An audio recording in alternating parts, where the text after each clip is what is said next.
the inside, get around Martin, and he'll maybe get 2 for 1. Gets Cole Schroeder as well. Getting after it, Stock non-wing as the checkered flag waves for Brandon Boggs. Cale Drake around Brock Barrett to go up to 3rd.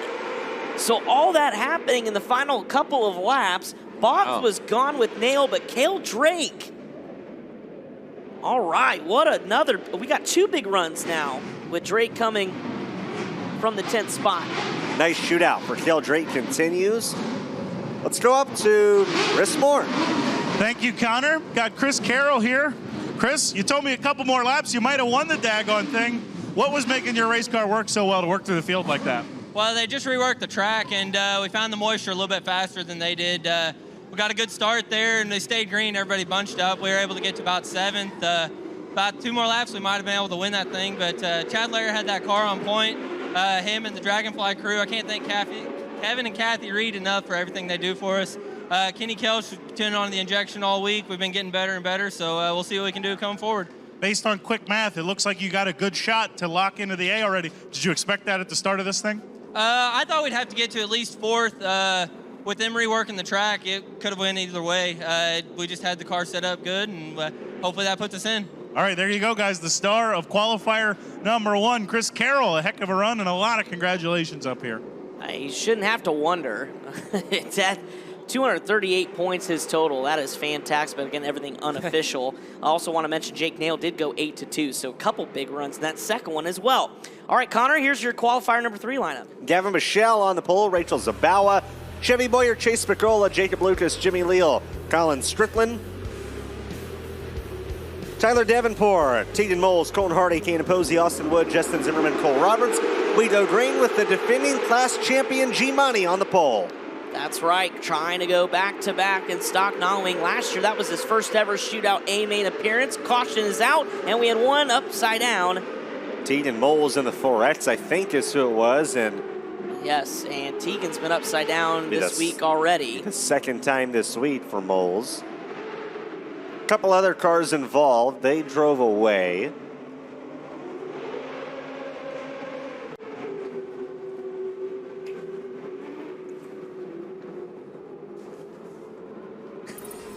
Here's a look at the IBOC replay. Yeah, you'll see Moles creep into the picture. Gets right together with Strickland, the 83S. Cole Roberts. Jinx. Or as Caleb would say, in stereo. So we'll have a complete restart on this one. Moles able to continue, and while they get ready to come around, take the 1 to go, let's go upstairs. Earl Hoon. Thank you, Chris. Yeah, I got Brandon Broggs here, and Brandon, you did exactly what you needed to do with that qualifier, get the win, and congratulations. Yeah, actually, I was a little nervous there when they were gonna go out and prep the track. I thought just watering at the top was gonna come in. The bottom stayed cleaned off in that first one, so I knew we were good as long as I got a good start. The KKR engines and on Bandit shocks was just really hooked up. I couldn't have asked for a better car.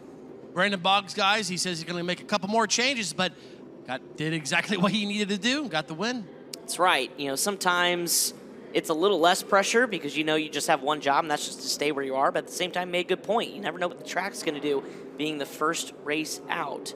Didn't complete a lap, so we'll try it again. Complete restart with Bushell and Zabawa on the front row. Moles was inside row 5. Strickland was inside row 4. So a little bit of changes there on the inside rows mid-pack. Stock non-wing ran heat races yesterday morning. They ran E, D, and C mains this morning. And here we go with qualifier number 3. Good start for Bushell. It's a 3 wide. Spicola, Jacob Lucas, Chevy Boyer right there. Now Spicola to the outside of Zabawa as Bushell leads lap number 1. And Spicola trying to lead the train to the outside and bringing with Chase Spicola is Chevy Boyer. Jacob Lucas now to the bottom side as Gavin Bushell continues to set the pace. Line change though in 1 and 2. He goes top shelf, opening the door. And it'll be a drag race with Chevy Boyer down to the inside. Boyer looking for the lead, can't get it done. And that's Chase Spicola, trying to get it done on the bottom. They all go topside 1 and 2. Spicola's had a really nice shootout and is currently trying to challenge defending stock non-wing winner Gavin Michelle for the race lead. Michelle jets away a little bit. There's Jimmy Leal going at it with Austin Wood.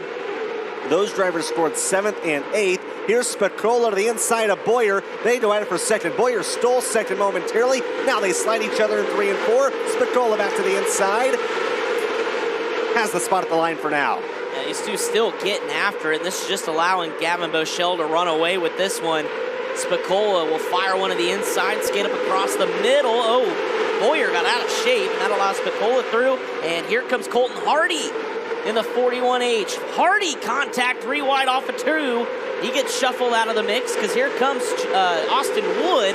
Wood right rear fed to Chevy Boyer. It's starting to get physical. Austin Wood started in 12th. He is up to the 4th position and the former junior sprint Golden Driller winner. Trying to reel in Jacob Lucas for the 3rd position. A great passing points effort regardless. Laps winding down, 2 to go. Wood tries to get enough momentum, built for a slider, but doesn't. And Austin Wood from 12th. Remember, he started 12th, so one of the bigger movers in this one, trying to get another position at the white flag lap. Big slider inbound. Can he complete it? Not quite. Michelle drawn over 2 seconds. The advantage. He's going to win it. Here comes Wood. Slider on Lucas. Lucas turns it to his inside. Coming to the checkered. Give Jacob Lucas the 3rd spot. So Boschel from the pole. Spicola started outside of row number 2 in the 4th spot, so 4-2 for Chase. Of course, Austin Wood, the biggest mover, 12-4. Colton Hardy had a 10-5. Jimmy Leal also back there as well had a good run, although he stays the same. So a couple big movers in stock non-wing qualifier number 3, picking them up and putting them down. So far, Chris Carroll, 238 points after a 143 or what effort there, or whatever that was. It was a big number. Garrett Benson's going to be your pole sitter in qualifier number 4. Jeffrey Newell to the outside. Chase Park, who won a, what was that, outlaw non-wing qualifier with no tires on the ground. He starts inside of row number 2. Cody Barnes was outside. Peter Smith out of New Mexico. Jim Woods, Cole Kirkman, Quinn Turin, Alex Karpowicz, Gunnar Schroyer, Glenn James Brady, Darren Brown are your 12 starters, and rounding out the field in 13th and 14th, Kyle Spence and Quinn Jones. So we're going to have some really big numbers when it comes to who locks in as far as the top 16. And I would assume after 2, it was still Chris Carroll at the top. Yeah. Jake Nail was 2nd, and Cale Drake was 3rd. But it's going to be something where I feel like that cutoff number is going to be a lot higher than it's been in years past. We're underway. We'll see how it shakes out. As front row, side by side, Benson and Newell. Newell top shelf. Going to have the momentum and lead lap number 1. Oh, we got caution flag on the speedway. Kyle Spence in R7. Spence started in the last row, so he will just head on back to where he began.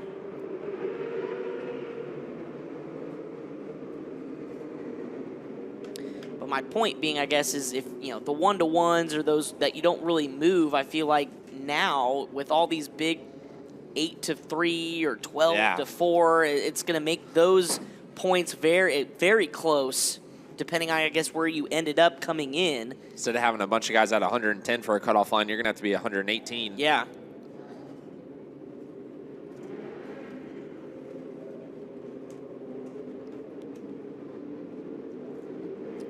For instance, Boschel came in 109, got 100, so 209. That's going to be very, very tight. Jace Park, 4th in line here. You see him there in the 89X, stole the show earlier today in non-wing outlaw. He'll start 6th in that main event. Already dropped a spot here. And at the rate we're going, that won't be good enough to get into this one. So he needs to get back forward, but some good cars ahead of him as we come back to green with 1 lap in the book. It's Jeffrey Newell jumping first up to the top shelf of 1 and 2. Garrett Benson still committing to the bottom, and Benson Good run there. Drag race at the line. And it's still Newell by the nose, but Benson not giving up. This time has the momentum off of turn 2. Newell fights back. We got the battle for the lead on your left.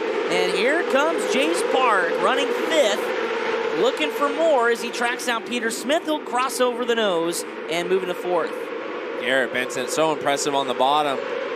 Just calm, cool, and collected, but Jeffrey Newell may just have too much for him on the top side of the racetrack. We'll see what happens as this race develops. Still 6 laps to go as you continue on the right side, watching Jace Park knife his way through the field. He's up to 3rd. So fell back a little bit, now back to where he started. Can he make any more progress?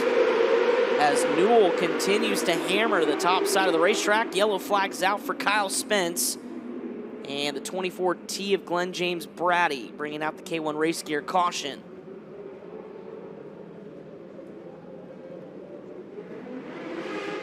While we have a second before we check in the infield, let's go to Chris Moore. Yep, thank you, Chris. Got Gavin Boschel here. Gavin, we just talked. You said the car's really good. I know you'd rather be in the A, but if the car's as good as it feels, you think it's going to matter? You know, it's really hard. You know, you got to start up front to win the thing, but hoping there's not a ton of passing in this so I can get all the maximum points I can get and hopefully lock in. But can't thank my mom, my dad, K1, Chevy, Kevin Hunter, all these guys that put a hand on the car this weekend. You know, 2 more qualifiers to go and rolling pretty good right now. All right, good luck. Thank you. There you go, guys. That's Gavin Boschel. He had a talk with Kevin Swindell almost immediately when he got out of the race car, trying to make that thing just a bit better for the rest of the week. Well, he's got a good guy in his corner, is Kevin Swindell, to obviously winning not only a Tulsa Shootout driller, and then in the same year picked up his first as an owner with Logan Seavey at the Chili Bowl. Can they repeat? We'll see later on as Jeffrey Newell will lead this group back to the green flag, and Park immediately going to try to follow Newell around the top side.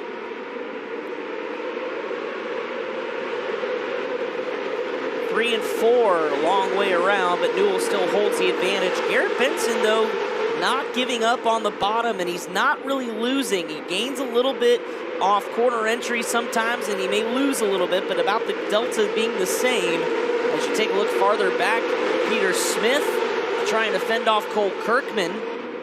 Quinn Turin. So a couple 7 machines battling it out. Kirkman on the bottom, Turin up top.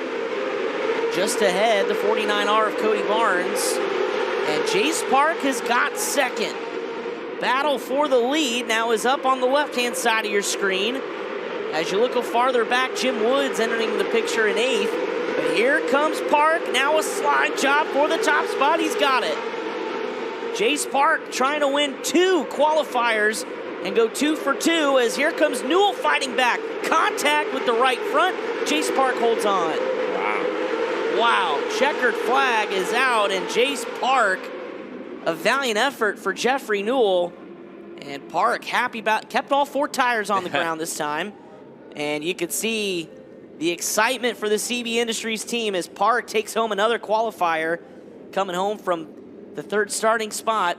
Newell, Benson, Barnes, Turin your top 5. Big respect for Newell there because Jace Park kind of shut it down on him on the bottom of 3 and 4, and Jeffrey could have went blowing into his door and didn't, so.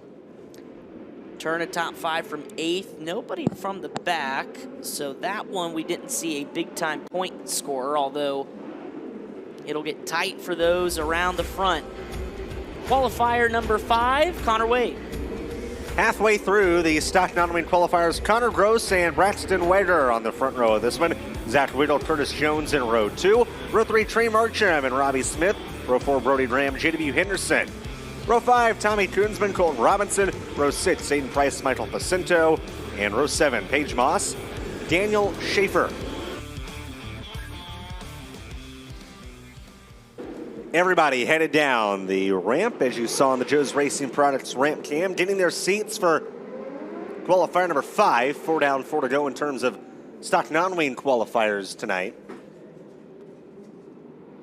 10 laps the distance for this one. Of course, it's all about how many points you can accumulate.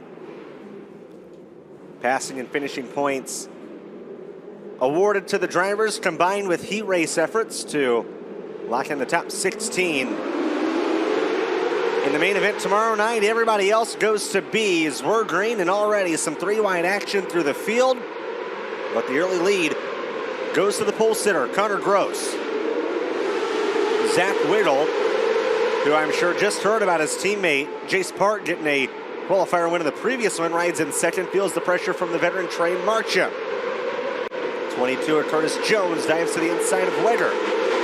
Robbie Smith up on the high side in 77R.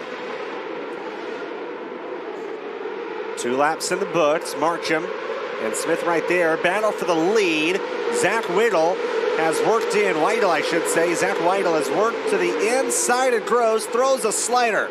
Gross turns it to his inside but can't get a run. And Zach Weidel takes the lead, but here comes Gross again in 3 and 4. Clears the slider. Robbie Smith, Clinton, gonna put his name in this hat as well. Oh, and Weidel off the cushion. Loses the lead back to Gross. Clinton, that cushion in turn 2. Treacherous right now. Absolutely nasty as Curtis Jones with a 360, and we stay green. Keeps the it going. Battle's still going to be up front. Robbie Smith trying to make move on Weigel for second. Curtis Jones falls to the tail of the field. Connor Gross started on the pole. Lost the lead at one point to Weidel, but has got it back. Tommy Toonsman already on the pole of one feature tomorrow. Started this race in 9th. Has gained a couple of positions to 7th. Would like a couple more. Colton Robinson dives down to the inside of Wedder. Has Koonsman nose to tail behind him. Smith to the inside of Weidel. Throws a slider out of 4. Weidel. 2 to go. Weidel has that crossover move working good. Smith slides him again down the back straightaway, and Weidel throws it again at him. This is the white flag. One more time around, and a great battle for second behind Connor Gross. They continue to slide each other down the back straightaway. Will Weidel go to the bottom? No, leaves it open. Smith follows him on the top. Zach Weidel is going to get second. Connor Gross hangs on for the win. Wow. Good stuff in qualifier number 5 as you take a look at the results. Gross, Weidel, Smith, Marcham, Robinson, Koonsman, Graham, Price, Wedder, Moss, Facento, Henderson, Jones, Schaefer unofficially. Let's go to the top of the ramp. Thanks, guys. Yeah, Jace Park getting another qualifier win here this week. But things got interesting between you and Jeffrey Newell out there. Walk me through it. I don't know. I mean, we were hard racing out there. You know, everybody wants to win, and I think it was just frustrated there. You know, the emotions are high in this building. And honestly, I think it just came down to who wanted it more there. And, I mean, last year we had a good run. Sucked getting second. And this was a class that, you know, I wanted to make that improvement on. And I knew that we were sitting pretty good with making the invert, and I really wanted to win that race. And got kind of stuck on the beginning. I think Garrett didn't get quite the start that he wanted on that initial start, and it kind of set us back a little bit. But we were able to find our groove, and we were able to make the top work, kind of like the Outlaw non-wing qualifier earlier. And felt really good. Chad has the car really good this weekend. And can't thank the guys at CBI enough for all that they do for me, and especially to Chad for never giving up on me.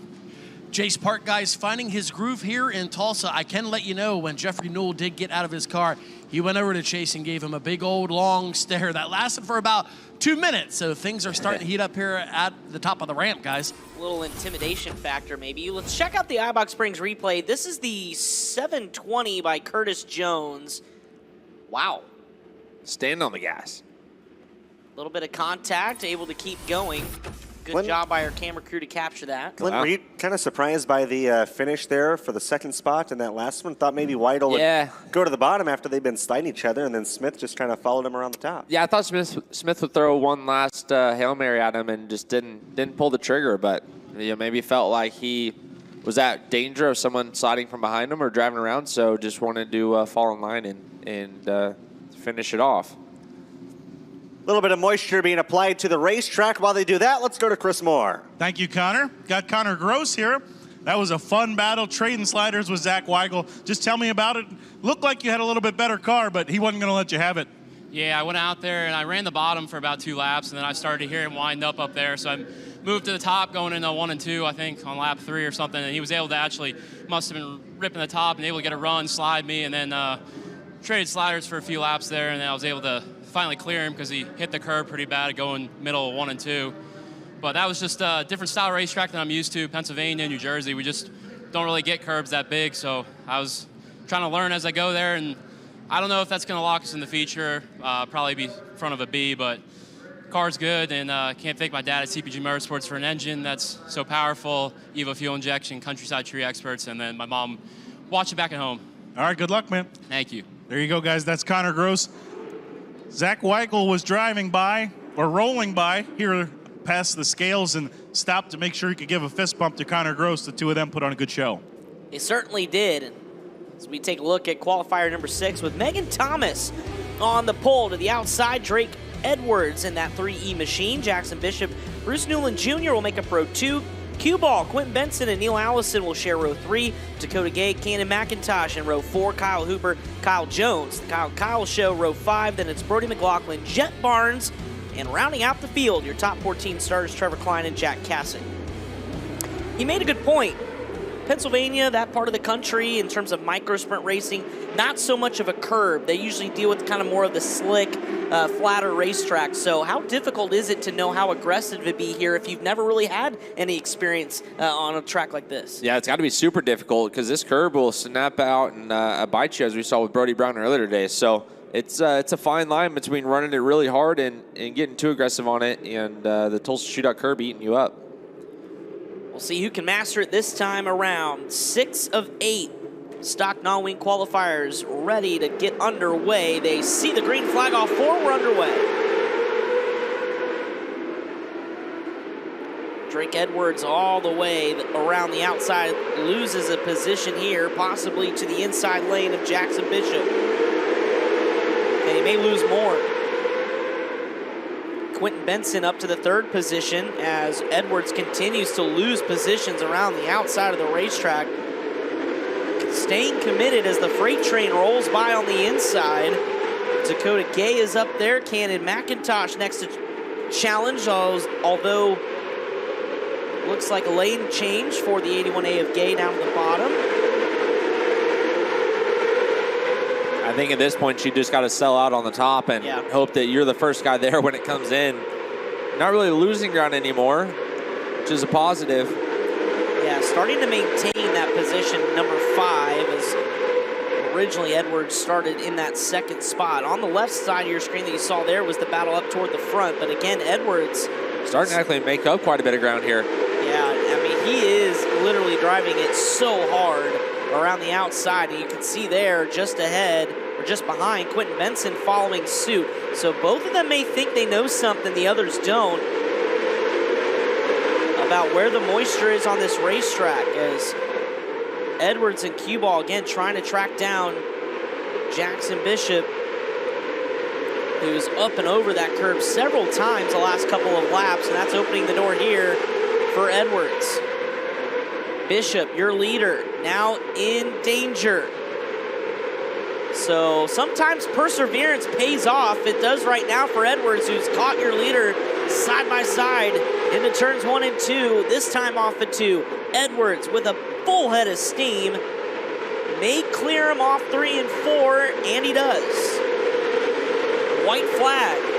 So it took all 10 laps as Edwards banging the curbs in 1 and 2 is going to pull away into turns 3 and 4. One shot for Bishop. Short slider doesn't go. He may lose 2nd as Edwards wins. He doesn't. So Edwards, Bishop, Benson, Neil Allison, and Megan Thomas finish your top 5. Another good run for Benson. Continues to have a heck of a day. Unofficial results on the left side of your screen shows Edwards and Bishop the top 2. Benson 5 to 3, Allison 6 to 4. McIntosh with the 6th place finish after starting 8th. So a couple of drivers picking off a few positions.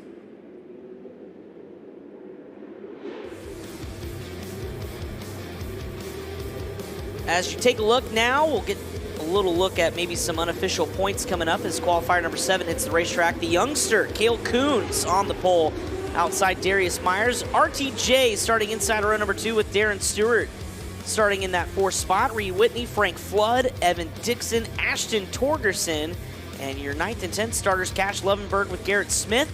Pulling off 11th, Dodge Calvert, course, the rest of the field, including Cruz Dickerson, Bradley Cox, Skylar Rhodes. That's your 14 starters. And quickly, we're underway here in qualifier number 7.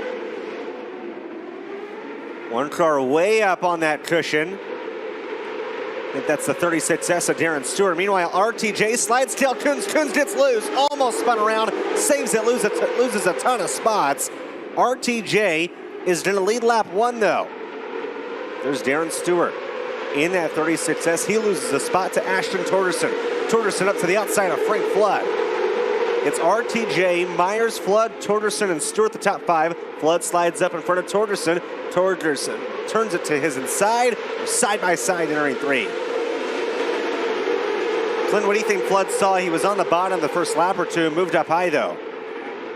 I think he just realized that the momentum's not going to be there. There's not enough moisture right at corner exit to get a run down the straightaway, and you can just carry so much more speed around the outside. And you're also watching RTJ just drive away from you on the outside of the racetrack. So no-brainer to me to get to the high side of the speedway and try to get rolling. RTJ's lead over a second and a half. Flood looking for some luck on his side. Been a rough shootout so far. Goes by Darius Myers, a heat race winner yesterday. Flood and Torgerson are coming. We'll see if they can reel in RTJ. 5 down and 5 to go. Myers hasn't left the bottom. Torgerson rips the cushion. A lot of momentum down the front stretch. Takes away P3. Cale Coons, remember that half spin earlier? He saved it. He's working his way back forward. A little bobble there from the leader, RTJ. Comfortably enough out front that it doesn't affect him too bad. 1.347, the interval between RTJ and Flood. Connor, we're finally to where the cushion is super slick right underneath it, and you got to kind of tiptoe or it will eat your lunch, as we saw RTJ get tight last time through 1 and 2. 2 laps to go as you see the battle continue between Cale Coons and Darren Stewart as we got one up in smoke. Little puff of smoke. Doesn't look to be anything major. Coons gets up into Stewart. Stewart 4 above the fluff, but the caution is out. Looks like they're calling for the car that we saw with the smoke, Bradley Cox, maybe? Or yeah, just ton of fluid on the racetrack, guys. Yep, and Bradley Cox adheres to that instruction, pulls the infield, but yeah, there's a significant trail of fluid. Cox was last scored in 10th. Yeah, a ton of oil right there on the racetrack. You can see RTJ being a dog and just splitting it with his tires so he doesn't get oil all over his tires. Cale goes through first, and you can even see the shine. I mean, that is a lot. It is a lot of oil, guys. Well, it'll be interesting to see how this plays out while they roll through the oil. Earl Hoon, what do you got? Thank you, Chris. Yeah, I got Drake Edwards up here. That's his first qualifier win of the week. And, dude, you were ripping the lip to perfection. Good job. Thank you. I appreciate it. Yeah. Well, my game plan going into it was try and get the lead into one and stick to the bottom with the water and stuff. And I kind of got stuck, squeezed to the outside, and I figured just hammer as hard as I could. I figured it would be blowing off on the bottom, and luckily it did, thankfully.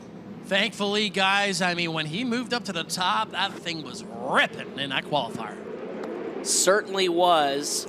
As you take a look at Cox's car in the infield, kind of surprised maybe we didn't see, especially in turn 1 where it kind of seemed to pool any of that speedy dry down there. But they're just having the drivers roll through it. Brian Ward probably has a much better view of it. Brian, what can you tell us? Guys, I went over there to see if I could see a hole in the case or something. I could see where the oil was coming out. I don't think we lost that engine. There was a AN fitting with no hose on it down there by the oil filter. So some line came off, and it might be something they can salvage there. Well, that's good news for the team, that they don't have to worry about buying a new motor. The problem is he won't be able to continue. I'd also be a little bit worried about running it with no oil. That's a good point. How long was that motor still running after the fitting came loose? Well, unofficially, before and this is not including your most recent qualifier, your top 8, or make that top 10 in stock non-wing points. We mentioned Chris Carroll, the leader in the clubhouse, after that monster 14-2 runs. Chase Picola with 236, only 2 behind Chris Carroll. Then it was Nail, Park, Drake, Brant Woods, Brody Brown, Austin Woods, Zach Weigel, and Hank Soares. That's 10 of the 16. and 10th is at 210 points. I believe last year the cutoff for the A-Main lock-ins was around 208. May have to find that knowledge from last year here in a little bit. Back under the green flag, we'll see who can add their name atop the points list as Ricky Thornton Jr. now to the bottom side of the racetrack after that cushion bit him a few laps earlier. Yellow is out. Car on its side. Cash Levenberg. That's on the entrance to turn 3. Add that to the flip count. They flip Levenberg back onto all fours. But like I was mentioning, Jace Park, that move was huge to separate himself. He would have probably been back in the 7th or 8th spot on the unofficial points list, now up to 4th, so he'll have a good opportunity there. Brian Ward is on the scene of Cash Levenberg's car. Guys, front end looks all intact. All the torsion arms look good. Radius rods, drag link, everything looks intact. All the tires are aired up everywhere. He's fired up, and Levenberg will continue. Well, that's good news. We saw RTJ go to the bottom under that yellow, or under the yellow, yes, but back when we got back to green, and I think under yellow, kind of hot-lapping around there, burning that oil, and he may have felt a little bit of rubber or something, and he absolutely took off on the bottom side of the racetrack right there. Let's take a look at the iBox instant replay, and this is what happened to Cash Levenberg. Way up top. Wow. Almost just, it kind of entered almost above the cushion. There's really nothing you can hang on to up there. Just a misjudgment on quarter entry. Watch how RTJ is going to go back to the bottom here, and watch how the coloration of his right rear tire right now is a medium to dark brown. When he comes back off of turn 4, you'll see this thing be black. Yeah. There will be no brown coloration at all. See if anybody else notices that too, of what Ricky Thornton Jr. found back under the green flag, and there he goes to the bottom. So too, just the rest of the field. We'll check out the coloration. Yeah, and it's starting to get pretty dark. Cale Coon's trying to make something happen here at the white flag lap. Just ahead of him, Darren Stewart, Darius Myers. Myers now back to 5th. Checker flag waves, an easy win for Ricky Thornton Jr. Frank Flood, Ashton Torgerson, Darren Stewart holding off Darius Myers. Cale Coon finishing 6th. I think everybody found the rubber when RTJ did. Followed him around the bottom there. Yeah, I'd be curious if that's the driver we're going to talk to at the top of the ramp, if that was the secret under that yellow flag, finding that rubber. And we see the water truck coming back. I'd be curious to see if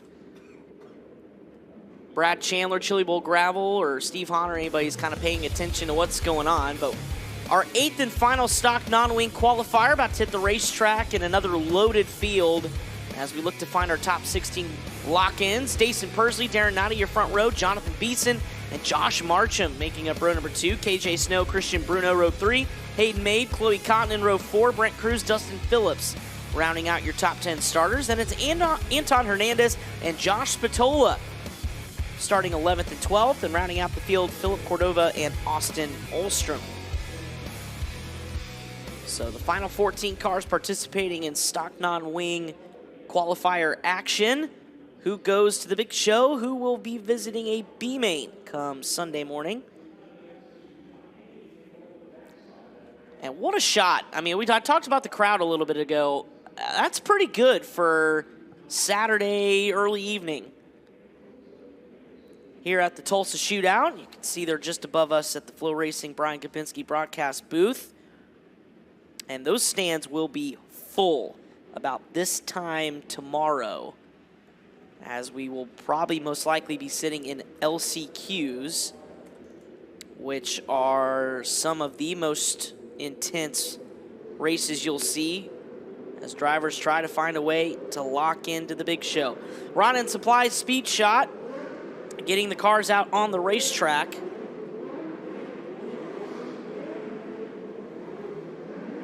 As the water wagon, I said, made a pass around, we did not see any other track equipment.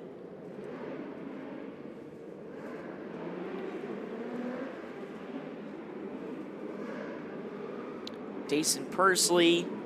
That's a heck of a first couple of rows with Darren Nida, who's been super impressive. CB Industries has come to play at this year's Tulsa Shootout. They have in years prior, but just throughout the field between junior sprints to restricted to non-wing, A-class, they're just always in the mix, and Nida's been a part of that this year, trying to join Jace Park maybe in a lock-in spot or have an opportunity to.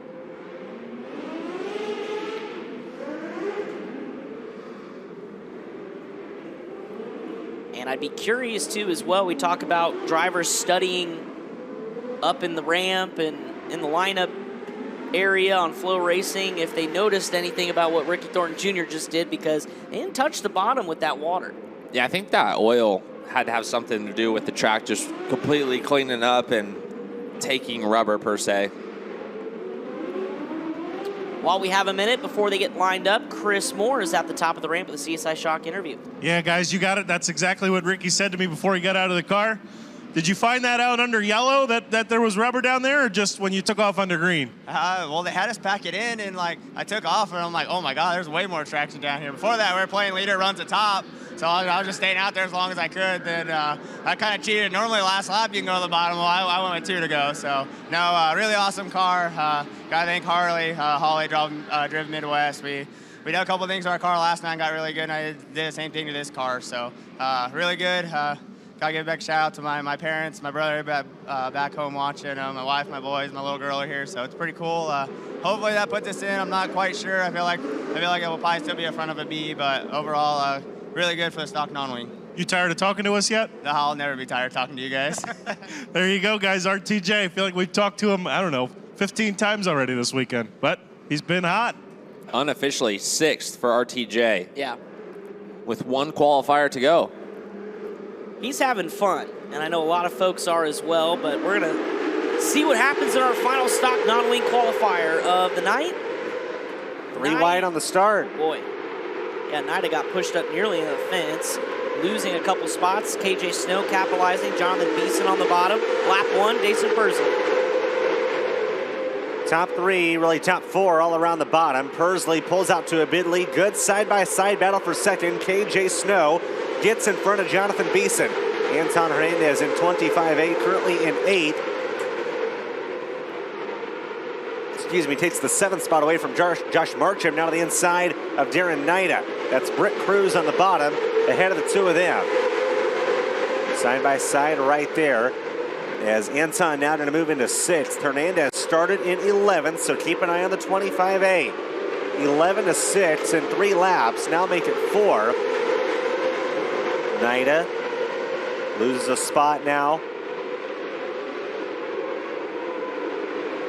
Now feeling pressure from Philip Cordova in the 7th seat. Josh Marcham right behind them. Nida comes down to the bottom. Follows everybody else around the low line. All Jason Persley up front. In the 71P, chasing his first golden driller with Keith Coons Motorsports in that bullet by Sawyer. Knows this racetrack very well. KJ Snow continues to ride in second. Jonathan Beeson currently sits in the 3rd position. Brent Cruz from 9th to 5th is in that train with Jonathan Beeson, trying to find a way to get a little bit closer to the front. 2 to go this time by. As you take a look back, Nida still ripping the top side, back in 7th. Josh Marcham there back in 9th, and Marcham hard on the outside wall, keeps it going. White flag is out. How did Marcham not flip? He had all 4 up in the air as well. Bicycled a couple of times. Persley down the backstretch, enters 3. He was 2nd in stock non-wing in 2020, and tonight he's a qualifier winner. Jason Persley wins the final stock non-wing qualifier. KJ Snow, Jonathan Beeson, Hayden May, Brent Cruz, the top 5. Hernandez remains in 6th. Well, I stood up because Hayden May made an aggressive move down to turn 1 on the white flag lap, nearly wiped out both the 52H and Jonathan Beeson. They both kept going, able to salvage good finishes. A 9-5 run for Brent Cruz. And that'll do it for stock non-wing. So the official lock-ins will be announced momentarily. When we have them, we will share them with you.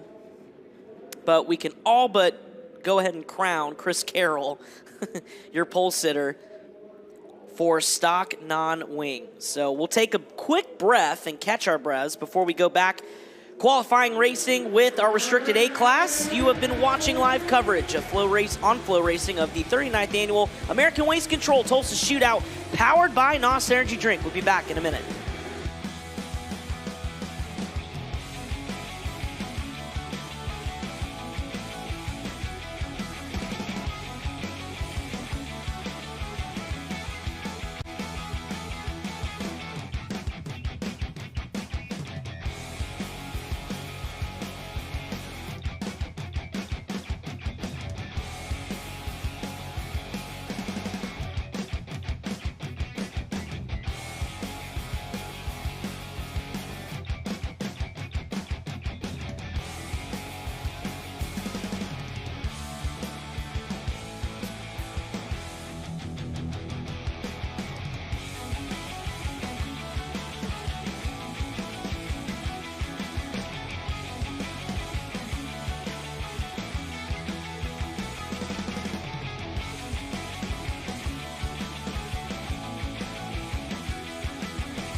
Welcome back. A good shot from the AP1 Insurance pit cam. You're looking down at the over 1,600 confirmed entries at this year's Tulsa Shootout. How they fit them in here, we still don't know. That may have to be something we document one time. Getting ready to go for the restricted 8 class and their 6 qualifying races to determine who locks into their Sunday night feature event. Before we let them roll down the hill, let's go visit Earl Hoon Jr. Thank you, guys. Yeah, I got Dayson Pursley up here. And Dayson, we were just talking about the track conditions, and looks like it was really starting to clean off there and maybe taking some rubber there on the bottom. Yeah, unfortunately, it was, almost pretty locked down there. I feel like I heard KJ to my outside a couple times, but I don't know. It's hard to look at the board since it's down out of turn 2 now. So, unfortunately, the track, started to get locked down there on the bottom, and it was, really, really good. And I think it was going to be shaping up to be really good through all 8 of those qualifiers, and it unfortunately got the bottom 2 good. So, I know everyone at the Tulsa Shootout is going to figure it out and get the track better and better like they always do, and we'll see if they can get it dialed in for some, features come tomorrow night. Do you think this win in this qualifier is good enough to get you in? Probably not. No, not after my teammate Gavin went 3-1 in outlaw non-wing and then 1-1 in his qualifier, and he was even in the first qualifier and still didn't make the show in that. So being in the 8th qualifier, you don't get any of the tiebreakers and stuff, unfortunately. So I don't think it's going to be enough. So it looks like we're 0 for 2 on making mains right now, and we'll just have to go through the B and see if we can lock it in through there. You heard him, guys. Dayson Pursley has his work cut out here later this week. Thank you, Earl. 0 for 2, but they'll still be pretty good when it comes to B main time to get into the LCQ and then through on that. Well, Flow Racing, folks, as you know, is the place to be, especially this month in January with marquee events such as the upcoming Chili Bowl Nationals, just a week away or so, and the Wild West Shootout. Then don't forget Lucas Oil Late Models, High Limit Sprint Cars, USAC all year long. Flow Racing, come for the race, stay for the rush. Well, we're catching our breaths, and as Dayson Pursley even mentioned too, the Tulsa Expo Raceway crew led by Brad Chandler, as well as Chip Graham and the entire staff, Steve Hahn, they are out on the racetrack, so we'll take this opportunity again to step aside and be right back. You're watching live coverage. Tulsa Shootout, once again live on Flow Racing.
we go. Welcome back, everyone. Live coverage on Flow Racing of the 39th Annual American Waste Control Tulsa Shootout, powered by NOS Energy Drink.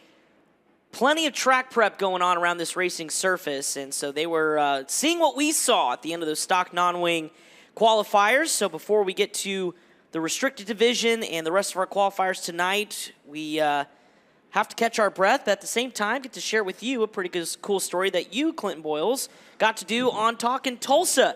You teased it last night. You said it's a big-name star, but not a NASCAR driver. And I said, absolutely okay. We saw a little teaser. I don't know if you saw. You guys were walking down the ramp, and it was on our closing shot, but we were facing behind you, so we couldn't see. Let's reveal who you had, because it's a name that everybody should know his story, and it's a story that, at least on the driving side, ends this week. Yeah, I had Jake Hagopian on with me last night, and I wasn't really sure how the direction of the interview was going to go, or just what exactly we were going to talk about. And once we started talking, I realized that I think the people probably deserve to see who Jake is as a person. Like, that's his biggest attribute to this sport, is who he is as a person, what his business has done for everybody, and how he the way he wants to operate his business and be remembered for. Not necessarily what he's doing this week on track, which has been incredible, or what he's really done in the past. Just who Jake is. So I think anyone that sits down and watches this will become a big fan of Jake Hagopian if you weren't already. And if you didn't know who he was, you're going to see this and realize, wow, like, this is a pretty special person to our sport. One of the best to do it in this building, a multi-time shootout winner, and this is arguably, and I'm not just saying this because you're sitting next to me, one of my favorites of the Talking Tulsa series. Take a look at Talking Tulsa with Jake Hagopian. What's up, guys? I got Jake Hagopian with me, a legend in this building. We're going to do a little Talking Tulsa.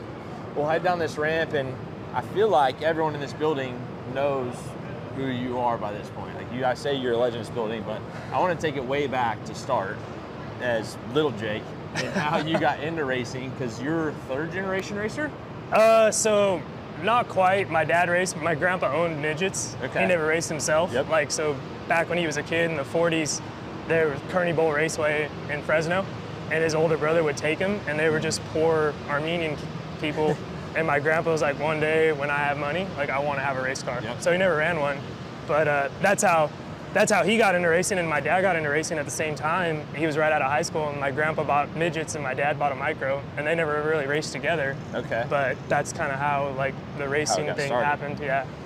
So then you got started. You started in junior sprints when you were a little guy? Yeah, or how did you get rolling? So junior sprints got going in the mid-90s, and they were doing it, but it wasn't really taking off. Yep. So my first year was 97, and we were racing against like 2 or 3 cars, and they were only running them at the NMMA tracks. So my dad went to Plaza Park and said, hey, we want to run this class over here. Like, how can we get it going? And they said, if you get us 10, 12 cars a night, like, we can have a class. So my dad started building junior sprints, and the next year we had like 15, and the year after that we had 30 of them. And like, you can go down the list: the Selzies, Facenos, Corey Eliason, the Swanson brothers. Like, all of us were part of that era. Yeah, that's cool. So California definitely blown up in the micro scene. I think chassis builders before you. Yeah. You guys kind of got going with D1. But when did you feel like the California scene kind of blew up and got as big as it is now? Honestly, like, it's always been competitive, and I think, like, you take like a guy like Stan Yockey, like, he was the king of micros, and Kiwi Alexander, and like, the brands got built around those guys' success, and that's where, like, we got 2 tracks that are 20 minutes from each other, Fridays and Saturdays, so like, the competition just keeps getting upticked because the manufacturers are racing each other, and I think that's where the California, like, strength comes from. Is it was like 4 manufacturers, 5 manufacturers within 30 minutes of each other, and we got 2 racetracks, and like, it's just, there's like guys that were race car drivers that turn into specialists, and then they turn into experts, and then they're professionals, and they got businesses, and like, it just keeps upping the ante. Yeah, that's cool. So before you guys started Driven in D1, you were obviously racing. Yep. I feel like maybe nationally people don't kind of know that part of your career. Yeah. Just take me kind of through the earlier stages of your career, and maybe did you race the shootout before you had Driven, or was that just strictly after you came out here? No, man, like, race. my dad only wanted to race at Plaza Park. Like, he didn't really want to race a lot. So, not that he didn't want to race a lot, but I didn't really start going out of state to race till I was an adult paying for it myself. Okay. So my first shootout, I think it was the 2014 year. I think it's the year that Frank won his outlaw, Frank Flood. And so we ran that one, and then I think I took a year off, and then I bought driven out from my old man at the end of 15, and that's when, you know, the shootout became a thing. And then my dad passed away the next year in 16, and so we kind of made a family decision that we were going to stay home the next year. And so I think it's the year that Christopher Bell won. We were at home and we were watching, and I'm like, dang, we should have gone. And my wife's like, let's go. So we flew out here and we caught the mains. Corey Day won his restrictor driller, and I'm like, I was like, dude, I had a tear in my eye because Corey won, because I was so proud of him. And I'm like, I love this feeling. Like, I have to chase this feeling. So since then, I've just been chasing it. That's crazy. Okay, so the next year you come out here and you get your first win that year? No, we came back. Well, yeah, I guess, you know, the whole tire thing. Okay, So at that time, like, we ran second in A class, and we're starting up front in the outlaw deal, and I'm sitting in staging, and they're like, hey, like, they're talking about DQing the winner, and I'm like, dude, I don't care. Like, let's go win this one, you know? And we take the lead on lap 47 down here in 1 and 2, and I swear to God, I led 2 laps. Like, it had to have been 2 laps, and the yellow came out. And yeah, man, like, they put me back a spot, and I tried to throw a big slider on the restart, and it didn't work, and it all fell apart. And dude, like, I left here like, dude, this place just keeps taking things from me. Like, my dad died when I was here. Now I almost won an outlaw driller, and like, I can remember taking the lead and coming off of 2, like, holy crap, I'm gonna win the shootout. Like, this is all I need. Like, I could retire right now and I'll be happy. And the yellow came out and they took it away, and it's like, I don't know, like, that's how things happen in life. Like, if you want something bad enough and it gets taken away from you, like, you just keep digging. So 2 weeks later, I'm sitting at the kitchen table and I get a text like, hey, you're the winner of the shootout, congratulations. And I'm like, that's not how I want to win. Right. And like, I jump on Facebook and it's already like half of the world is like, congratulations, that's awesome. And then the other half of the world's like, it doesn't count. You're working in the shadows, you did this. And I'm like, I'm sitting at home with my kids having dinner. Like, I've got nothing to do with this. And so, you know, my name's on the banner, but I'm like, that's not real. Like, that's never how I envisioned what I was trying to do, you know? And it's, so when we won the second one, but the first real one, like, dude, if you could bottle that feeling, like, dude, I could sell it all day long. Like, it's so amazing. Like, it's crazy. So we talked about this a touch beforehand, but you said today in an interview, you need to relax a little bit and just try to have some fun. This is your last year, and we'll get to that. I saw another interview of a young guy, and I need to focus.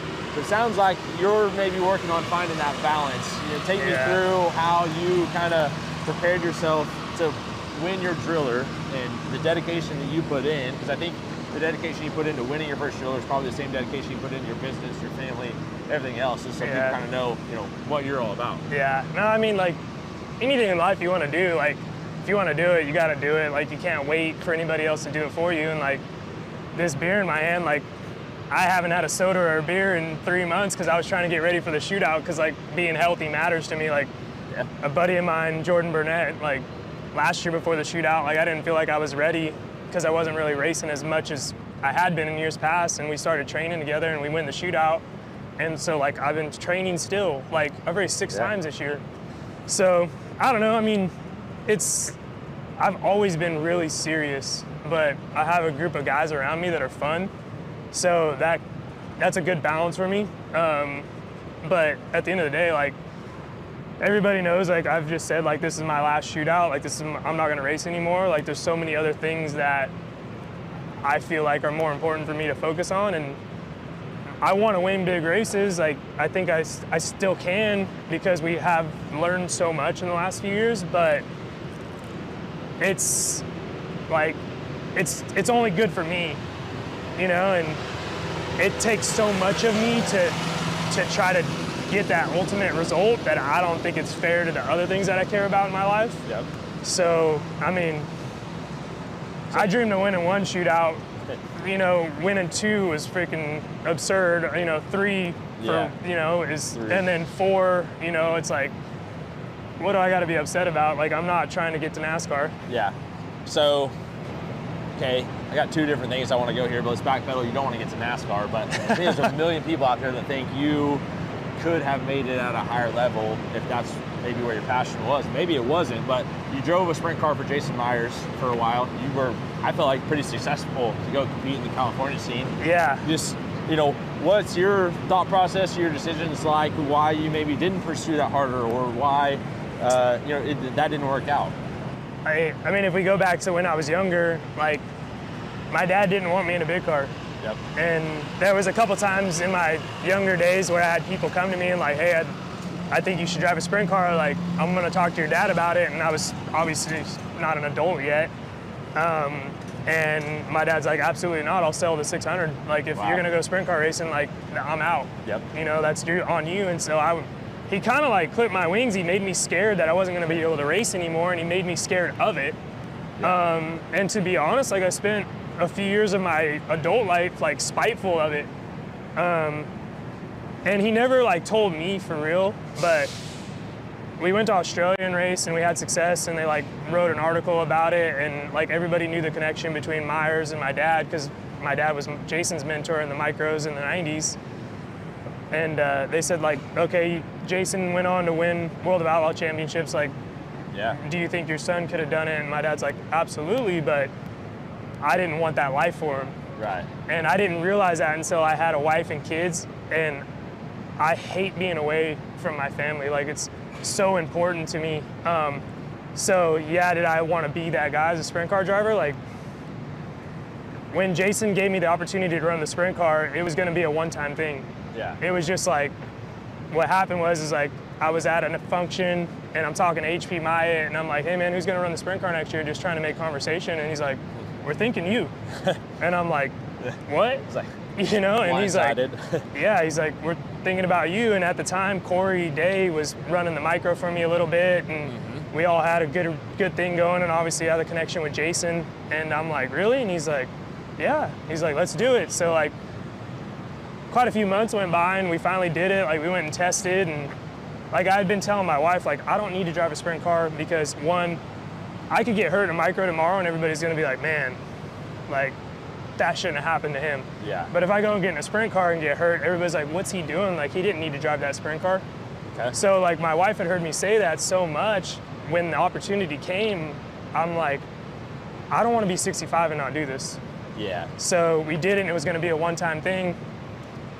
So we did it, and then like my first night out went second quick. Yeah. Like 24 caller field went second quick, and like, I could tell you, like, I think that this pay-per-view, like, dude, I was scared shitless. Like, I was sitting and staging, like, don't lift, screw life, just don't lift. And yeah.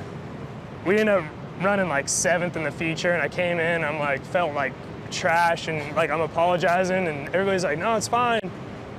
Jason calls me that Monday night, he's like, what do you think? And I'm like, man, I'm sorry, like, I feel like I should have done better. And he's like, no, man, you did awesome. Like, I'm looking at the schedule, like, let's do this, let's do that, let's go to Stockton in 3 weeks, let's go to Watsonville. And he's like, then we'll be ready for Trophy Cup. And I'm like, Trophy Cup? So I get off the phone with my wife, or I get off the phone and I look at my wife and I'm like, you wouldn't believe this, like, Jason wants me to keep driving this thing. Yeah. And she's like, no. And I'm like, what do you mean no? And she's like, I don't care about you driving a sprint car, but that's not good for us. Like, how are you gonna be one more place? Yeah. And like, she was right. Like, micros is what we do.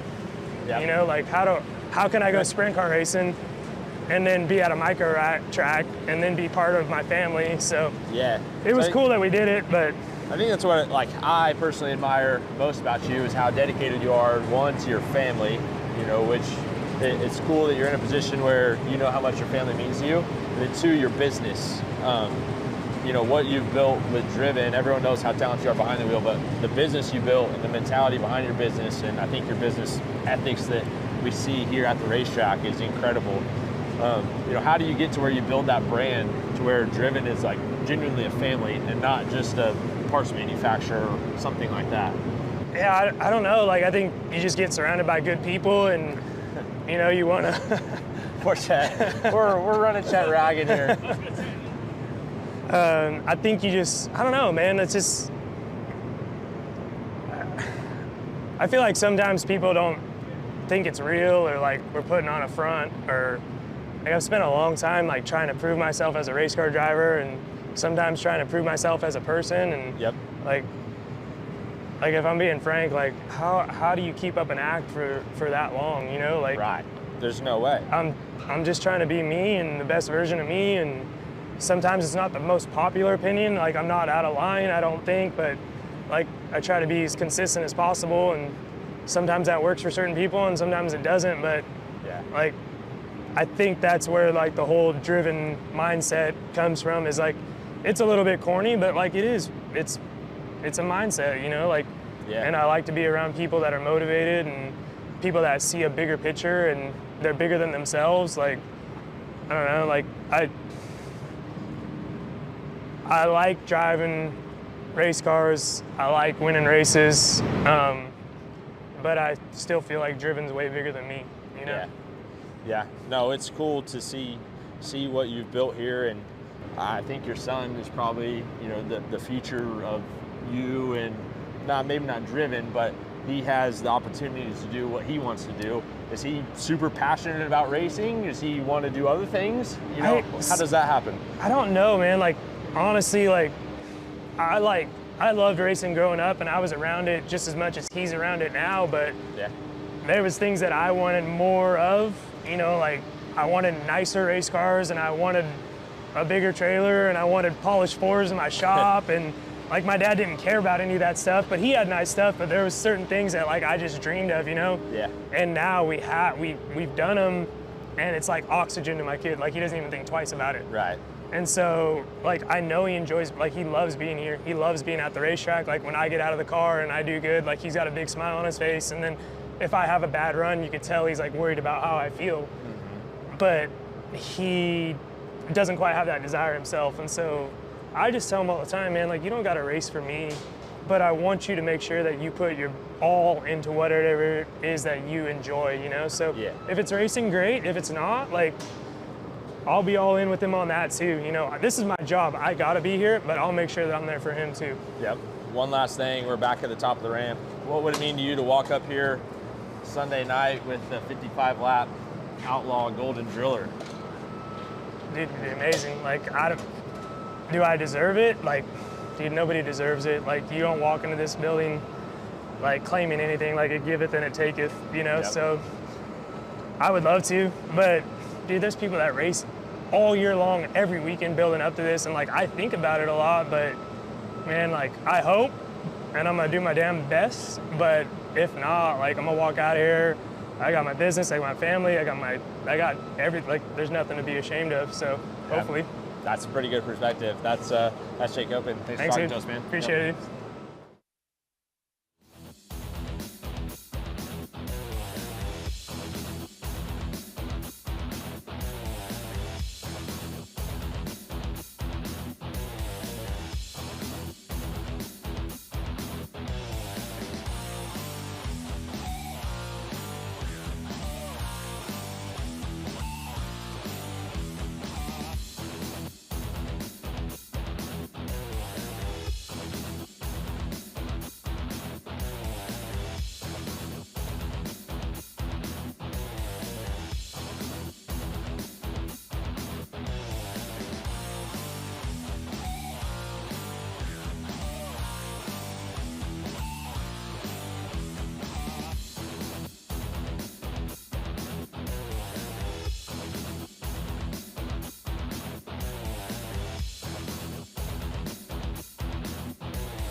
that patience to get his momentum built back up after he had made that mistake. And coming to the checkered. wow. Did Jace Park Jesse. win it? The timing and scoring loop says he did. .038. Wow. Tulsa Shootout. Jace Park, you are having a great Tulsa Shootout. Yeah, I feel really good. Last year was definitely a big confidence booster going into this weekend, and it really sucked. Last year we got second, but we made all 4 A mains, which is really big. It was a really big accomplishment for my career, and I feel really good going into this weekend, and going 5-1 there in that qualifier is definitely an even bigger confidence booster. But we were able to go all 4 A mains last year, and hopefully we can make that happen again this year. Yeah, you already put one in the show. You got the other 3 in qualifiers, I believe. Yes, sir. I think we start first and maybe 8th, I know, and the other ones, I'm not quite sure.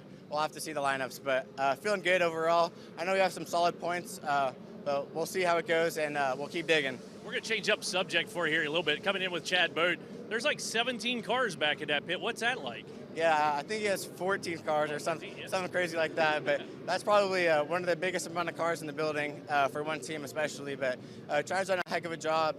There hasn't really been a session that I've been on track where I felt like I've been lacking, and I know me and Chad have been working really good together, and I feel really good. I don't think that having a big amount of cars is really an issue over there. We got a lot of guys that are working hard over there. And then the other question that I'm very excited about, next year, 410 Racing with Johnny Herrera. Yes, sir. I'm very excited for that. Johnny was able to present us with an opportunity to run the 410, and I'm really excited and looking forward to the season. But yeah, can't really say much about it. Really thankful for Johnny and the opportunity that he's presented to us. Very impressive so far. Good luck this weekend. Thank you.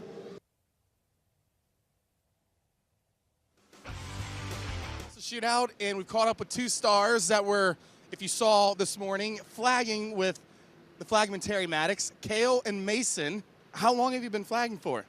6 years. This is my 6th year. 6th year. What about you, Mason? Well, I actually started helping him last night, so I usually flag at home. Oh, you usually flag at home and watch the races like on broadcast or something? Yeah. That's really cool. So Maddox was saying that you guys have been poking a little fun at him up here throughout the week. What have you guys been doing to him? We've been giving him the black flag. Black flagging him. For what? Just for fun. Usually if someone comes down to flag with us, we usually have to count last for him and tell him when to wave the flag. I didn't have to tell him one time. He picked up the green to show halfway. He came around and picked up the white flag to show the white flag. And then the funny part about it was his buddy was holding the checker flag, and he had the white flag, and he takes the flag and hits his buddy because he's not paying attention, takes the checker flag out and saying to wave the checker flag. It's probably one of the coolest experiences is to see those little kids out in the grandstand, because that's how I started back in the day. Does he make any mistakes or something, or is that why? Yes, he does make mistakes. Yeah, I'll say so too. He's pretty good, though. We got to admit, right? I mean, he's not as good as you guys, but he's getting there. I mean, he's been doing this for 10 or so years, more than that probably, but it seems like you guys have a lot of fun with him, though, and you got the opportunity to go there on the track with him. What was that like? It was fun, but really loud. What about you, Mason? It was pretty fun. Is it weird having someone like that kind of looks up to you, or, wants to do your position, because you just are kind of like a low-key guy that just keeps digging and does whatever, right, around the dirt tracks? Yeah, I mean, it's just, I don't feel like I'm someone to be idolized, so it's pretty cool to have those kids up there that do everything I do. They show them the one to go, halfway, everything. So it's pretty dang cool to see the little kids wanting to take over our roles when we get older. And do you flag every single lap of this thing? Not really, no. How many laps do you miss, do you think? I'd only miss a couple races. You only miss a couple races, that's it? Yeah. So you're here from 8 a.m. till midnight every day? Maybe 10, like 11, 10, probably. You missed 10 races, like bathroom breaks, food, pizza, obviously? Yes. I told him when he missed the first one, he came back. I was like, hey, flagmen don't get to take breaks, buddy. And they started laughing. They said, we had to go get ice cream. Well, ice cream's got to wait. Have you black flagged anyone else? I mean, have you seen some dirty moves out here? Yes. Really dirty. Yes. Not really. Kind of. I mean, I remember the first time that flagman took me up into the flag stand, and it's just something, you got to flag an actual race with actual race cars on the racetrack, and it's pretty cool to experience. I just don't get how you've acquired such good mechanics. Like, I mean, is it just practice? Like, do you watch videos? Like, what do you guys do to become so good at this thing? I do both. Watch videos and practice. Do you have like a little style? Like, do you have a little flair that's different than others? Yes. Yeah. What do you? Maybe, can you show me maybe what's your little favorite? What's your favorite to do? I'd only do different halfway. This. That's different than Terry's, right? Yes. And what's yours look like compared to his? Okay, so you kind of do like a little cross like this, but then you kind of like go like this back and forth. Okay. Really fast, you said? Yes. Nice. That's a nice little twist on it, right? Like announcers have their own twist and flagmen have their own twist. That's super cool.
Hello, hello.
Welcome back, live on Flow Racing, Tulsa Shootout presented by NOS Energy Drink, and we've got cars on the racetrack, a lengthy track prep break, and we're ready to go back qualifier racing in the restricted 8 class. Chris Wilner, Clinton Boyles, Caleb Hart back in the booth. Welcome back. How was your break? It's nice to be here. It was exciting. I got to watch some awesome qualifiers, kick back, relax, and enjoy for a little while, and I'm stoked. Fresh racetrack, fresh lineup, restricted A-class, qualifier number 1, green flag in the air. Top 4 imported by points.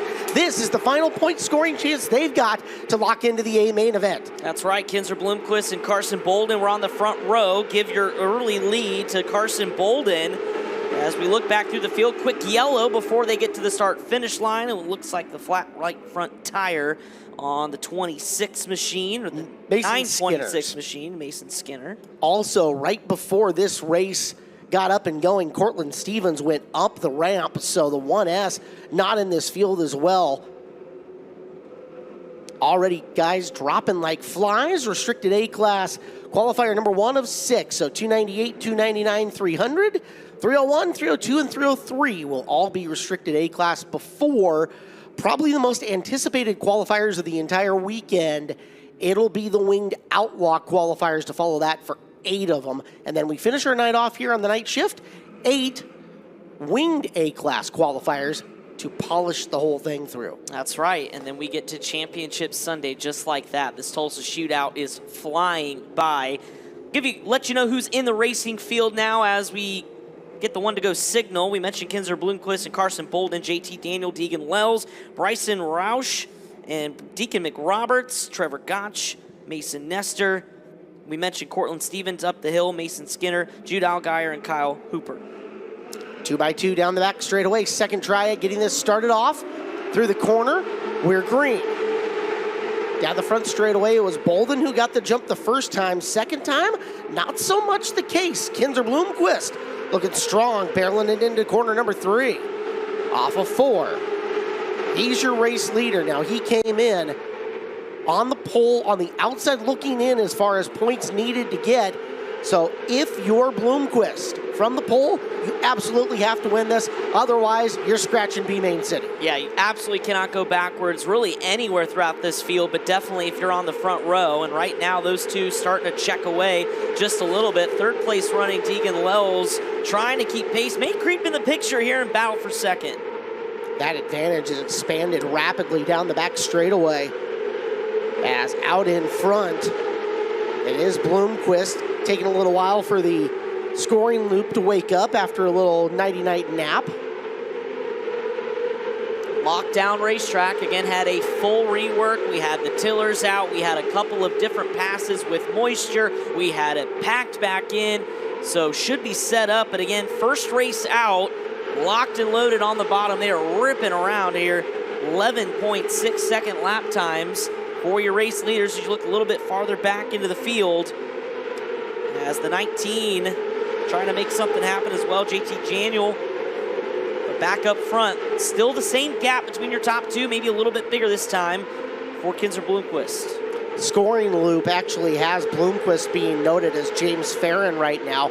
Farron is not out and on the racetrack, so where you see Farron, that is Bloomquist. It's him, Bolden, and Wells, and laps just about run out. 1 to go this time by. Walk in the park for this first one here for Kinzer Bloomquist, doing what he needs to do to capitalize on points. Bolden and Wells, McRoberts still hanging on to 4th. Allgaier up to 5th. Checkered flag waves though, and Kinzer Bloomquist takes home the first restricted A-class qualifier of the night. It's exactly how you want it if you have to be on the pole, as easy as can be with no stoppages. So Bloomquist takes the W. He'll head up the ramp, champ. Bolden, Wells, McRoberts, and Allgaier trying to put themselves into position to make the show. Is actually Allgaier who had the fastest lap of the race on the last lap of the race. So the 4-car of Allgaier's got some speed if Jude can make the show. Joe's Racing Products ramp cam. We'll go ahead and give you the lineup, Caleb, for our second restricted A-class qualifier. Race Reed and Xander Dundon make up the front row. Carson Smith and Wyatt Miller in row number 2. Hudson Truitt, Nathan Ward in row 3. Taylon Roberts, Casey Leal in row 4. Dawson Woods and Titan Roberts in row 5, with Grayson Henry and Cale Lagroon in row number 6. 12 cars, another 10 times around. All of these fields going to be full of guys who have won heat races, made some noise, whatever it was that took to get them to within the top 72 in points to make a qualifier here for the restricteds. And again, top 24. Wait, 6 by 4. Yep, top 24 end up inverted by points amongst this group. You don't realize how much math you actually have to do each and every year at the Tulsa Shootout. It's hard, man. You're at least a Syracuse grad. They're thought of well for math, right? Not me. I was in communications. Okay, perfect. I try to avoid anything dealing with math. Slowed that pace way, way down. Race Reed had him whipping around at pretty decent speed there, and they said, young feller, whoa up a little bit. Car in the work area. Talon Roberts out of Aurora, Nebraska, pulled into the work area. And going to get trapped because lights are out. Roberts done for this qualifier. Reed from the bottom brings us to green. I don't know that he's got the happiest start there because from the outside of the front row, already seeing a pretty significant challenge and falling off the pace. Yeah, Xander Dundon was able to get around, and Race Reed is just a sitting duck at this point, getting eaten alive. This time to the inside, it's going to be Nathan Ward, who's already moved from 6th into that 2nd spot. Wyatt Miller there as well. Ward's had a really good shootout. Every time he's been on the track, it seems like he's done something positive. So Ward already up into 2nd behind Dundon. Miller 3, Truitt 4. Carson Smith ascends up into the 5th spot as we watch drivers just kind of getting stuck in the outside groove right now. Bottom seems to be the place to be. Yeah, it certainly does, and that will be kind of the trend here for the first couple of races as you saw Race Reed moving backwards in the field, back up toward the front. We talked about Nathan Ward in 2nd. He's now caught the tail end of your leader, Xander Dundon, coming this time to 5 to go, so 5 down, 5 to go. Wyatt Miller there for a 3-car party for the top spot. Yeah, legitimately 3 cars gunning for 1 spot here at the halfway point of this qualifier. Ward charges up the momentum. Into the corner he comes, trying to run down Dundon. Dundon feeling the heat going into turn number 1, and on the exit of 2, here comes Ward looking to make the pass going into 3. Thought about it. It's going to check up a little bit and continue to roll the bottom side of the racetrack. Still have plenty of time to size up Xander Dundon once again. Wyatt Miller waiting in the wings, trying to use the berm to his advantage. But again, this is a huge advantage for these top 3 as they come around, and they'll see 2 to go. The extra points on the line for making 1 more spot would be huge here for both Ward and Miller. Slower traffic going to play a factor. That's Reed up in front. Ward sees the opportunity, sneaks by coming off the bottom of 4. White flag in the air. What a move for Nathan Ward. Wyatt Miller tried to do the same in 1 and 2. He may have an advantage. Ward, your leader, is going to go through turns 3 and 4. He'll take the qualifier drag race for 2nd at the line. Is it Wyatt Miller? It is. So Wyatt Miller with a nice heroic move, even with some lap traffic to deal with, took home the 2nd spot. 0.027 the margin between Miller and Dundon there at the drop of the checkered flag. And for Dundon, he just went from a chance at the qualifier to, I think, your B feature. Oh. Tough for him, and we put one on the wall in the very last lap, too. Carson Smith, and as they attend to that race car, let's go up to the top of the ramp. Hi, Brian Ward. Hi, Chris. I am here with your first qualifier winner in the restricted division, Kinzer Bloomquist. We've talked about him for the past few years, how great the name is, but also for the first time this weekend, I wanted to mention the great-grandson of the late Lanny Edwards, coming and representing the family well. Tell me how the track felt out there. I feel really good. I feel like I was rolling through the bottom really smooth and stuff. You were in the junior sprint for quite a while and moved up to this restrictor. How does that car feel compared to what you used to run? It feels a lot faster. There's a lot more difference in it than a junior sprint, and I like them a lot more. All right, well, we like seeing you out there. Good luck the rest of the weekend. Thank you. Kinzer Bloomquist moves on to Sunday afternoon. He had an A-main start in junior sprint last year, so doing a nice job. It's the 3rd qualifier of 6, TJ Stark and Tyler Crow, as we crest into race number 300. Make up the front row of this one. Chase McDougal, Bladen Graham, row 2. Braxton Flatt and Logan Lunsford, row 3. Parker Perry, Briley Kilmer, row 4. Grayson Price and Noah Britton, row 5. Hunter Adams and Andrew Weathers in row number 6. So this is Sparta. We're at 300. Get the meme out. So we are inside 100 races left in the Tulsa Shootout. Underway, our third qualifier, and it is a hornet's nest in turns 1 and 2. Chase McDougal in that white 73 Factor 1, gonna hold on to that third spot. Lap 1 goes to the 00 of TJ Stark. TJ Stark flying my company colors as he rolls his way into 3. Little pressure on him at the moment. As in front of, or in and behind him, that's Bladen Graham. Graham to the inside on McDougal. Nothing doing. Under fire now from Perry in the 43. Graham has to reload and try once again as we get a car up and over into the wall. Contact all over the place in the third turn, and we'll bring this to a stop. Now we got 3 cars in this one, and the one upside down completely shredded, I believe the right front. Hard impact into the wall, and then other drivers involved in the crash. And we'll give Got you a good updates. chunk of it. Yeah, we'll give you updates as soon as we can. They went red on the racetrack to give safety crews plenty of room. We do know that the 0 of Hunter Adams is involved. You see him sitting there plugged up in the loose stuff. Significant front end damage. Now the car is able to fire around. So looking at who else is out there, I know that's one of the 8 cars that's stopped in the corner. Yeah, Grayson Price. Okay. Out of North Carolina. He'll roll away, probably either head of the work here or continue on. Significant nose damage. Chris Moore is in the infield. Or up top. Chris, who do you have with us? How you doing, Chris? Got Nate Ward. Nate, you got to second, followed him, and then some lap traffic was able to help you out. What were you able to do to get by him there with the lap traffic? Honestly, they was hooked up, and the only chance I knew I was going to get to pass him was ever that lapper came. And he kind of entered a little bit high, and I kind of ran it up in there on the berm, and I got him. How good do you think the car is going into an A main on Sunday? Oh, it's amazing for sure. All right, there you go, guys. Car, amazing. Nate Ward, a qualifier winner. We are going to get a replay of what just happened out on the racetrack. As here's the look at as it went into the corner, and unfortunately for the 0 of Hunter Adams, not so great.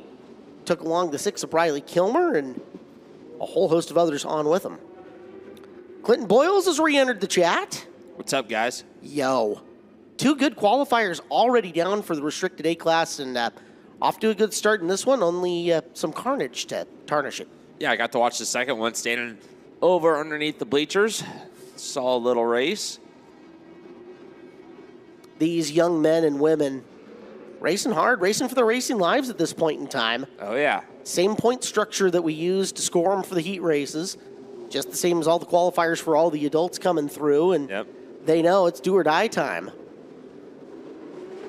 All this, too, coming after that major rework. What do you think of the racetrack now? They took a good look around and really scratched it up pretty good and added a lot more moisture. Yeah, I got pretty aggressive with the bottom, which I think is probably their goal during these restricted qualifiers. I mean, more bottom-dominant cars anyways. We don't need to give them a crazy slick racetrack or a giant cushion that they can't run on. So probably a little overwork on the bottom. Let these guys wear it out a little bit, and then when we move on to the next class, it'll be really spot on. When I caught sitting in the production trailer, you guys saying that somebody had found the rubber towards one of the qualifiers, I went, okay, this is going from a small rework to a big one in a hurry.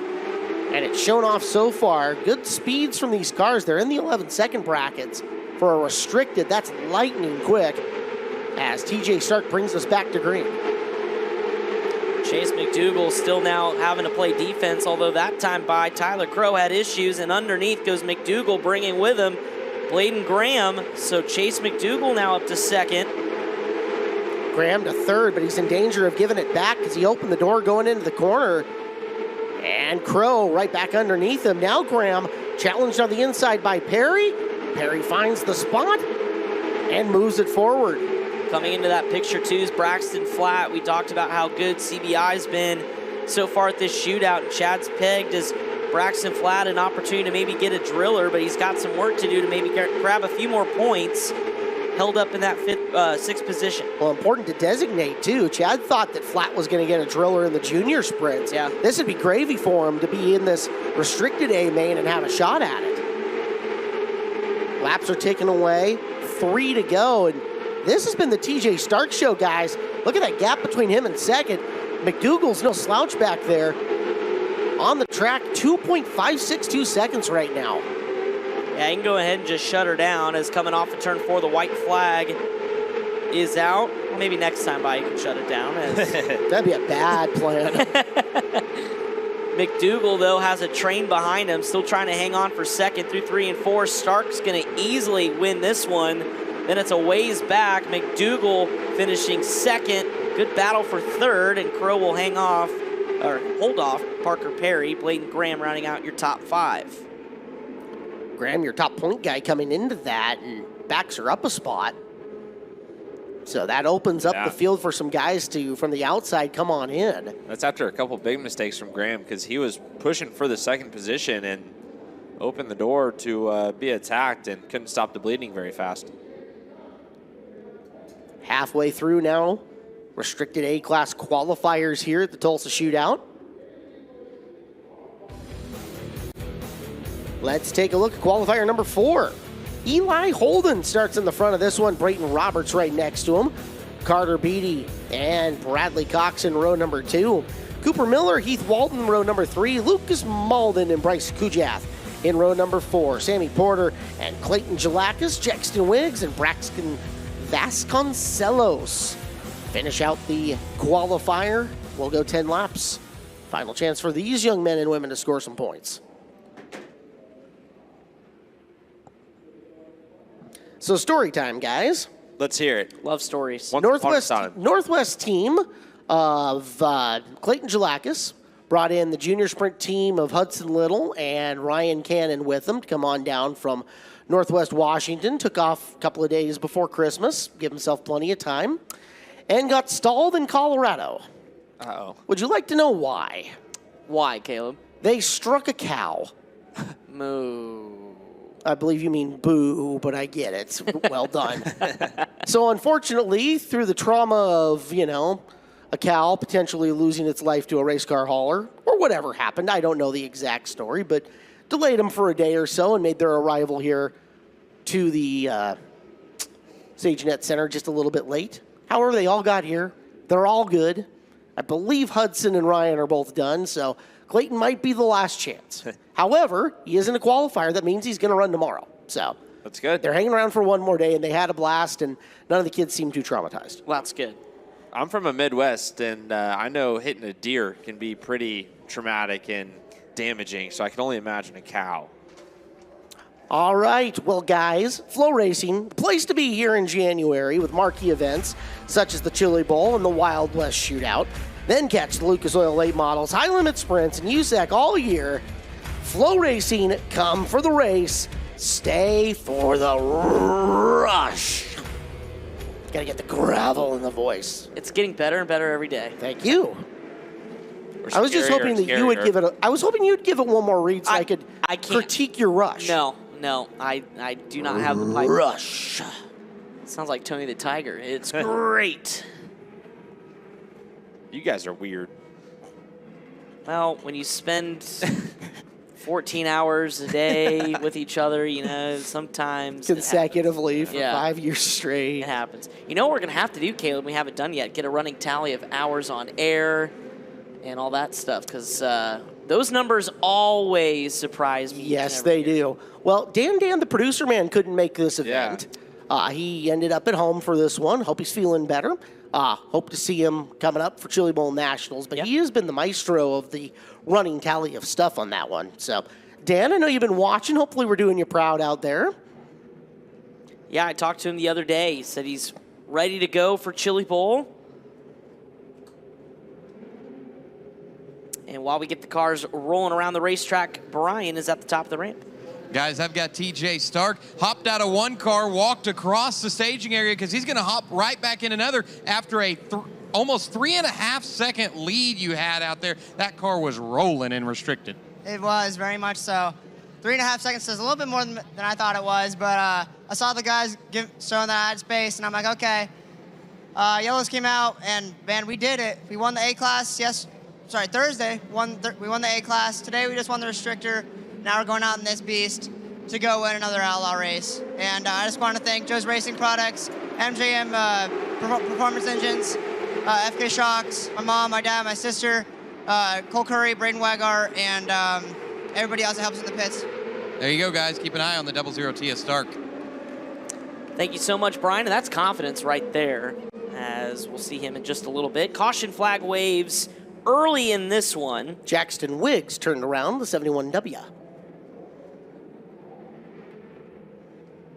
We've talked about Jackson plenty, of course, over the course of the last couple of years after winning a shootout and making several A-mains the last couple of years. Strong race car driver, has a very bright career ahead of him, and heck, to think of all that he's accomplished without even being able to have his learner's permit yet. I know, and it's still, even last year when I saw him in restricted, I said, "You're still in restricted?" I was like, "Yep, I'm younger than you think." So, still lots on the table for that young racer. Also, he's going to win the genetic lottery. And right? Like, there might be a basketball career there if not racing. We'll see. Coming to green. Holden and Roberts on the loud pedal. We're underway. Around the outside, or inside, Eli Holden able to hold the point away from Roberts. They're banging tires back for third. Underneath, looking for position. The 49 machine starting to make a move of Bradley Cox. Carter Beatty now side by side. That's for position a little bit deeper in the field. As Beatty will hold on to fourth, try to track down Roberts. It's a war for the low side still here in restricted qualifier number 4. A couple of drivers playing with the idea of trying to loop out and around. Most of them just kind of swinging wide so they can try to duck back inside and cut somebody off. Amazing how good some of these kids are doing double duty. Eli Holden, he's one of the favorites in the junior sprints, and right now he's dominating this restricted A-class qualifier. Perks is starting there on the front row, halfway home for Holden. Meanwhile, Wiggs is starting to make some moves slowly but surely in that 71W, up to 6th. Getting by Heath Walton. As Holden continues to lead. Bradley Cox, Brayton Roberts, Carter Beatty, and Cooper Miller, your top 5. Beatty muscles up and makes a pass. Which still boggles my mind. Carter Beatty is an accomplished racer at Millbridge on the outlaw kart side, on the box stocks and the intermediates, and they only run that restricted maybe a couple times this year, and suddenly he's out here making moves and won a heat race. And now side by side, wheel to wheel, Brayton Roberts has company. Cooper Miller coming through.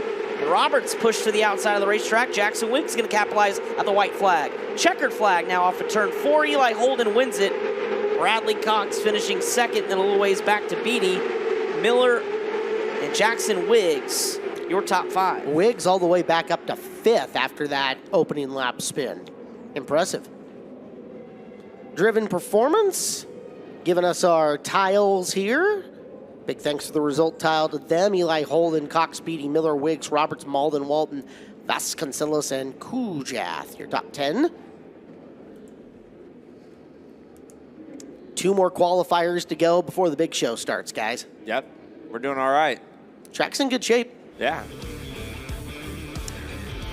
Qualifier 5, Braxton Weegar and Nicholas Harris, Mackenzie Potter, and Cameron Sneed. Tatum Bonstad, Braden Pfeiffer, Kyler Beerson, Brody Davis, Cash Lacombe, Jackson Porter, Giancarlo Ramasar, and Brody Bridgman make up the 12 involved in this one. Yeah, those outlaw wing cars and staging, looking at how these restricted cars, what do you think these restricted cars are doing enough, Clinton, to maybe help the outlaw cars when they come out here in a couple races? Yeah, I really like where we're at track-wise, just because the track crews out here taking good care of the racetrack, I think with the mindset of we got to have it proper for the Winged Outlaw division. So water going back around the bottom so we don't lose it and get it too black, and water around the top so that when the Winged Outlaw division gets out here, they got something to lean on up there. Probably see him come out, make 1 or 2 slow laps around in each groove, split the field side by side, you here, go. Yeah, for sure. I think we've seen water the last 2 times between these races. We'll probably see it one more before our final restricted qualifier, and then again afterwards. And maybe at that point we just let it run for a race or 2, try to let the top widen out and see where we land. Well, we only have one more qualifier after this before the Wing Outlaws come out. So beyond that, we hand it over and let the racers decide what happens, right? Yeah, absolutely. At the end of the day, you're pretty much just dealt what you get. It's not always going to be perfect, but our track crew the last 2 days has done a phenomenal job with what they've given us to race on. It's one of the most annoying sayings in motorsports, but it also plays out the most true. Same racetrack for everyone. That's right. Getting lined up, double file, as we'll come by next time, believed to get the 1 to go signal. Braxton Weger out there, going to start this race from the pole. 10th place in the A-Main a year ago. Chris Moore back at the top of the ramp. Thank you, Chris. In here in the pits with one of the hottest drivers in the pit area. Eli, you finished first or second in every race so far this weekend. What's working for you so well? Really just everybody here to help, and my mom, my dad, my sister, Mickey, they all helped get this set up, and that was one heck of a setup out there. So, I would like to thank Aiden and Adam Schmidt, Excalibur Racing Engines, England Machine Tool, Ricky Thornton Jr., Drew 12us Photography, and everybody else that helps me get out on the track. Thank you so much. Yeah, we're going to hear a lot of his name as we're underway in our second to last qualifier. Braxton Weger, your leader. Harris, Potter, and Sneed, your top 4. You look a little farther back. There's Tatum Bonstead. Outside, maybe 3 wide. Nope, lets one through, and that's the 10th seed Braden Pfeiffer. And coming through on the bottom, Brody Bridgman in the 7th spot, looking for 6th. So going the wrong direction is the Tatum Bonstead machine. Guys, Bridgman started dead last. So that's a big move so far. Chance to kind of redeem his shootout here in the restricted division where he won a bunch of races in the Midwest this year. Still going to need some spots though. 6th may not be good enough even with starting 12. Continuing to knock the laps off halfway home for your race leader, Braxton Weger. Nick Harris, Mackenzie Potter. Everyone still rolling around the bottom side of this racetrack. Single file. Battle's starting to heat up here as Pfeiffer's got rearview mirror full of Brody Bridgman. Bridgman a little bit of a misjudge off the corner. Try to close back in through turns 3 and 4. Time running out on all of them as your leader hustles it through the corner and comes to 2 to go this time by. Good battles further back. Jackson Porter trying to get underneath Tatum Bonstead, but this is the Braxton Weger show. Weger takes 1 to go that time around, and so far... Contact at the rear of the field, the white flag, staying green. It's Cash Lacombe as the checkered flag waves, and Braxton Weger walks this one with ease. Nicholas Harris, Mackenzie Potter, Cameron Sneed, Braden Pfeiffer, Brody Bridgman again from last with 6